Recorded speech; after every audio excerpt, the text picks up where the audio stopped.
तो हेलो, स्वागत है आप सभी का आज के सेशन में। मेरा नाम अभिषेक त्यागी है और मैं इन्वेस्टमेंट स्ट्रेटेजिस्ट हूँ एसेट प्लस में।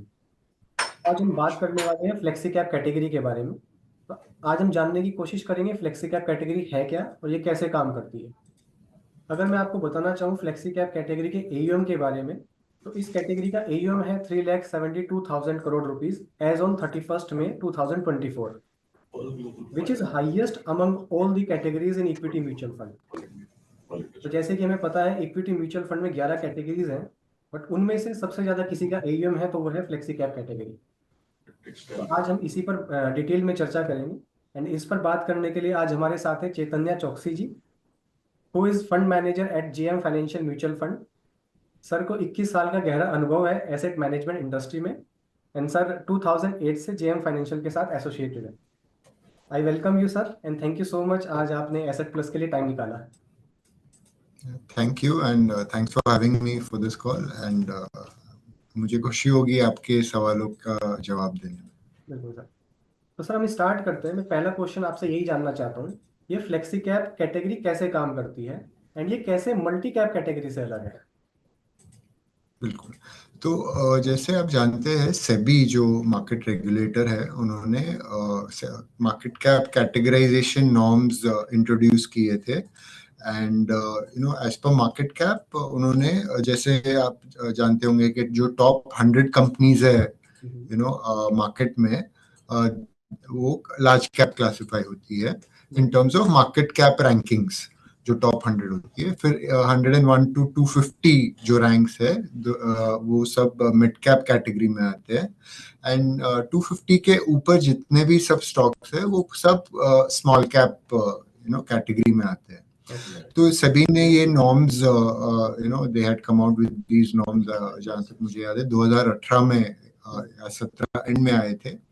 सो इसमें जो फ्लेक्सी कैप कैटेगरी है जैसे ये नाम में ही फ्लेक्सी है, right? So it is a very flexible category. तो यहाँ पे क्या होता है कि जो फंड मैनेजर है उसे पूरी फ्लेक्सिबिलिटी है कि अक्रॉस मार्केट कैपिटलाइजेशन आप मूव कर सकते हैं। So just for example as per definition अगर फंड मैनेजर चाहें तो वो 100% लार्ज कैप भी रख सकते हैं, 100% स्मॉल कैप भी रख सकते हैं, 100% mid cap, just to tell you के हाउ दिस वर्क्स। सो जैसे आप जानते होंगे जैसे मिड कैप कैटेगरी है वहाँ पे एज पर रूल्स जो सेबी के रूल्स है मिड कैप फंड होगा तो आपको मिनिमम 65% मिड कैप स्टॉक्स में रखने होंगे। जैसे स्मॉल कैप कैटेगरी होगा तो आपको मिनिमम 65% स्मॉल कैप में रखना है। जैसे लार्ज कैप है वहां पे आपको मिनिमम 80% रखने पड़ते हैं लार्ज कैप में। तो ये जो बाकी की जो कैटेगरीज है वहां पे ये ये minimum asset allocation norms in terms of market cap वो डिफाइंड है। तो वो हिसाब से आप देखेंगे तो फ्लेक्सी कैप कैटेगरी में there is no such restriction कि आपको इतना परसेंटेज ये पर्टिकुलर मार्केट कैप सेगमेंट में रखना ही है। पूरा फ्लेक्सिबिलिटी है। फंड मैनेजर कॉल ले सकते हैं उनको at that point in time उनको क्या बैलेंस रखना है पोर्टफोलियो में between small mid and large. And आपका जो दूसरा सवाल था कि ये मल्टी कैप कैटेगरी से कैसे डिफर करती है, राइट? सो और एक कैटेगरी है एज पर सेबी जो मल्टी कैप कही जाती है। तो यहाँ पे क्या होता है as per the category norms जो सेबी के रूल है उसमें प्री डिफाइंड है कि आपको मिनिमम 25% पोर्टफोलियो का लार्ज कैप में रखना है, 25% आपको मिड कैप में रखना है, 25% आपको स्मॉल कैप में रखना है। तो ये 75% पोर्टफोलियो एलोकेशन आपका डिफाइंड है between large mid and small 25% each. जो बाकी के 25 है वो फंड मैनेजर को फ्लेक्सिबिलिटी होती है कि how they want to position the portfolio. So ये की डिफरेंस है between the two categories. Multi cap में आपको मिनिमम 25% रखना है across market caps and in flexi cap there is no such restriction. पूरी फ्लेक्सिबिलिटी है फंड मैनेजर को to move around market caps. Okay okay, so as the name suggest flexi cap means flexibility to the fund manager, वो किसी भी market cap में कितना भी allocation कर सकते हैं। बिल्कुल बिल्कुल। तो अगर कोई निवेशक एक ऐसी कैटेगरी में निवेश करना चाहता है जिसको अक्रॉस मार्केट कैप एलोकेशन मिल जाए, तो उसके लिए फ्लेक्सी कैप सही रहेगा या मल्टी कैप सही रहेगा?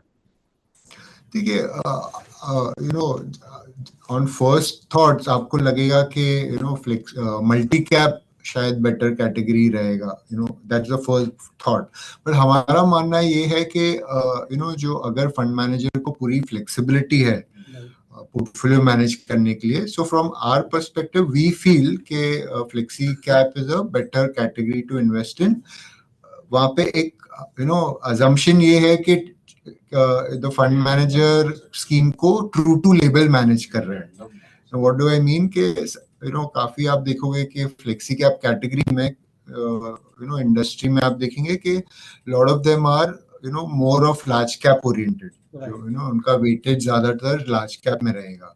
However, अगर आप कोई fund is being managed true to label, then we feel that flexi cap is the better category. Just why I'm saying this, जैसे आपने देखा होगा कैलेंडर ईयर 2022 में the small cap 50 index was negative 17%, 17% negative था वो साल में। अगर मैं मल्टी कैप में होता तो मुझे मिनिमम 25% तो स्मॉल कैप में रहना ही था। Whereas assuming ने फंड मैनेजर ने सही कॉल लिया होता तो he could have gone underweight on small caps. So हमारा मानना ये है कि for an investor assuming के fund is managed true to label, fund manager actively move कर रहे हैं अपने market caps में, then that's a better fund to have. Okay. So जो हमें समझ में आया, अगर किसी निवेशक को निवेश करना है तो flexi cap is a better choice, so that आपके Yeah, पास assuming वो जो fund manager is able to maneuver between the market caps effectively. Okay okay. तो सर अगर हम बात करते हैं जीएम फ्लेक्सी कैप फंड के बारे में, तो आप क्या इन्वेस्टमेंट स्ट्रेटजीज में फॉलो करते हैं? सी, जैसे मैंने आपके जो प्रीवियस सवाल में मैंने जैसे बताया, अज्यूमिंग तो जो स्कीम जो है फ्लेक्सी कैप में फंड मैनेजर बिल्कुल फ्लेक्सिबिलिटी यूज करते हैं जो उनको एज पर कैटेगरी एज पर मैंडेट है स्कीम का, अगर वो फॉलो करते हैं।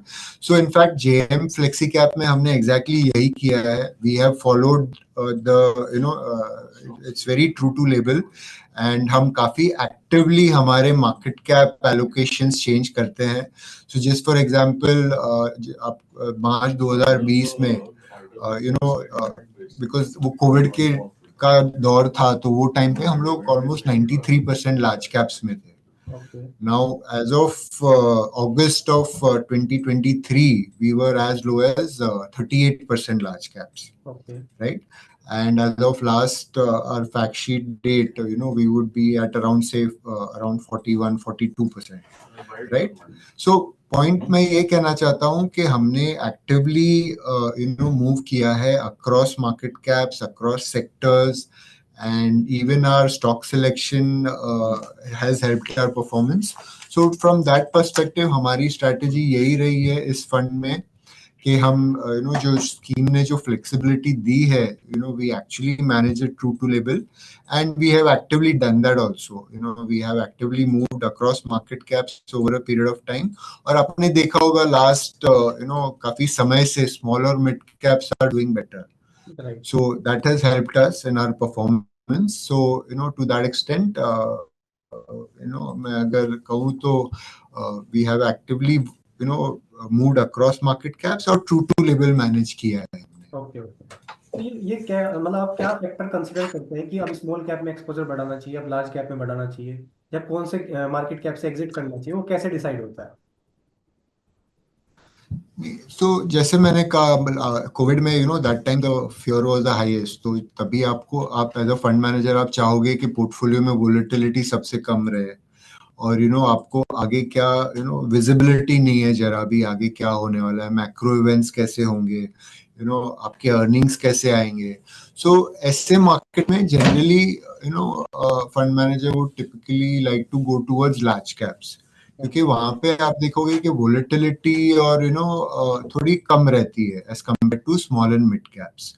सो डिपेंडिंग ऑन द मार्केट हम कॉल लेते हैं कि कैसे हमें मूव करना है, जैसे मैंने पिछले सवाल में बताया कि from 93 we went to 38, right? So इस दौरान मार्च 2020 से मार्च 2024 we saw that incrementally काफी सब things kept on improving. Okay. And आपने देखा ही है कि कोविड के बाद हमारे जो सेंट्रल बैंक है they manage the economy compare to some of the other global central banks. तो हमारे मैक्रोस काफी अच्छे रहे. In fact our country is the fastest growing major economy in the world. तो एंड आप देख रहे हो कि ग्रोथ पर्सपेक्टिव से आप देखेंगे तो मिड कैप और small cap side of the market में आपको ज्यादातर देखोगे कि ग्रोथ, क्योंकि उनकी बेस कम होता है, साइज कम होती है, तो आपको ग्रोथ विजिबिलिटी और growth outlook potential to grow is much higher. तो हमने देखा कि पोस्ट कोविड ओवरऑल काफी मैक्रोज अच्छे थे इंडिया में. प्लस आपने देखा होगा कि जो लिस्टिंग्स आए हैं, आप देख ही रहे हो कितने आईपीओज आ रहे हैं. और ज्यादातर जो आईपीओज आए हैं last year and this year also, वो ज्यादातर सब स्मॉल कैप सेगमेंट में रहे and lot some of them in the mid cap as well.